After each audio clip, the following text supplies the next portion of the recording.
Researchers at Cornell University did track people's eyeballs to see if they had seen TV commercials. Every year, the most watched sporting game in America shines a spotlight on not just the NFL, but also on how much big companies will pony up for 30 seconds in front of 100 million eyeballs.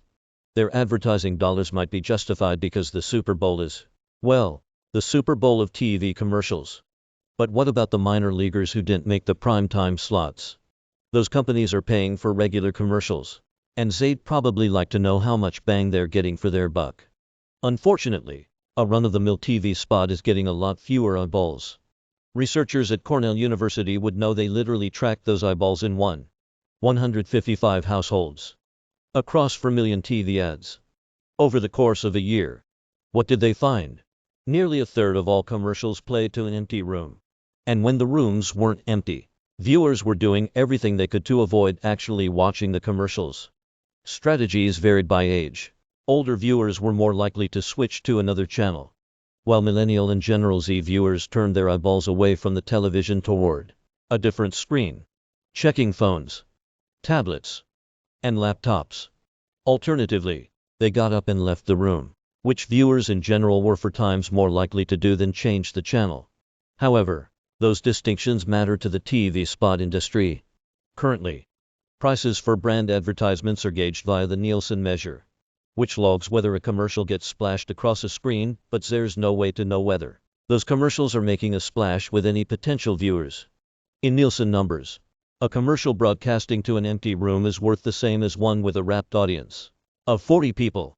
This also suggests, based on Cornell's data, that many brands are overpaying. Yet, it also explains why Super Bowl spots cost so much. Everybody's in the room. Nobody's multitasking or channel surfing. The commercials are, in fact, part of the show. It's the Oscars for the advertising industry. As Liaukonyte, Cornell professor and lead author of the study, puts it. As for the ads in her study, they weren't all created equal. Commercials for recreation like hunting, fishing, and casinos captured the most attention, while those for prescription drugs, especially for severe illnesses like Alzheimer's, cancer, and bipolar disorder, had the worst effect. It sort of makes sense. One's fun, the other isn't.